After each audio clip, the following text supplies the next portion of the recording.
हमने सारी जिंदगी दिल से फैसले किए थे, इस बार दिमाग से किया, उसका भी अंजाम देखते हैं क्या होता है।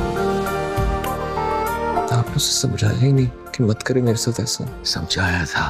तुमने चोरी किया ना मेरा पासपोर्ट। मैं तुम्हें चोर लगती हूँ जो मैं तुम्हारा पासपोर्ट चुराऊंगी? तुम जो मुझे लगती हो मैं तुम्हें बता भी नहीं सकता। सही टाइम पे आ गई है। शाम 4 बजे वाली मीटिंग मिस्टर माइला के साथ लाइन अप करते हैं। यानी कि पहले खुद उनसे रिजेक्ट हुए और उसके बाद मुझे उनकी पोती से रिजेक्ट करवाया है।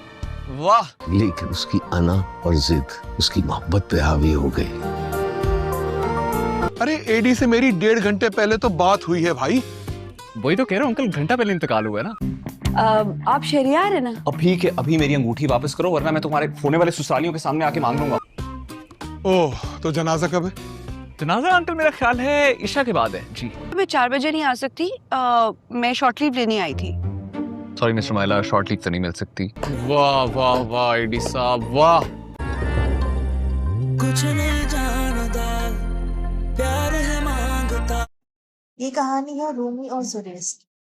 रूमी और जुरेज का रिश्ता तय हो जाता है, लेकिन वो दोनों दूसरे को नहीं जानते। जुरेज ये शादी नहीं करना चाहता क्योंकि ये शादी उसके दादा ने तय करी है। उसी तरह रूमी शादी इसलिए कर रही है कि उसके नाना ने उसका रिश्ता तय किया, उसको अपने नाना के पसंद पे पूरा भरोसा है। वो इस शादी को खुश भी है। शादी होना स्टार्ट होती है, लेकिन जुरेज चूंकि इस शादी को नहीं करना चाहता, वो शादी के एंड वक्त पे वहां से चला जाता है। इस तरह शादी टूट जाती है। रूमी नहीं जानती कि ये वही लड़का है।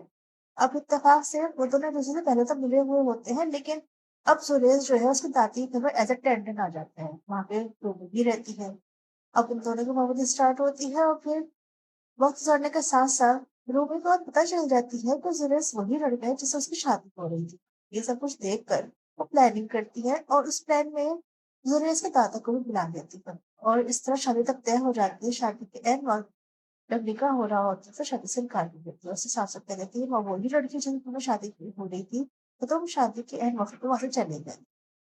इस तरह से दोनों की जो मोहब्बत थी उसका रुख बदल जाता है। लेकिन आहिस्ता आहिस्ता जब वक्त गुजरता है और सब लोग उसको एहसास दिलाते हैं रोने को, तुमने बहुत गलत किया। वो ये कह रही है कि मैंने बदला ले लिया। जुरेज ये कह रहा है कि मैं इस बदले के लिए बिल्कुल ना तो तैयार था, ना ही मेरे साथ इंसाफ हुआ। फिर वक्त गुजरता है और जो रूमी की दादी है वो जुरेज को चूंकि इनोसेंट समझती है, वो उसकी शादी कराने लगती है। लेकिन रूमी नहीं चाहती क्योंकि वो अभी भी उसको पसंद तो करती है। उसी तरह जो जुरेज के दादा है वो रूमी की शादी करवा रहे हैं अपने दोस्त के पोते से। अब यहाँ पर जुरेज भी नहीं चाहता कि ये शादी हो।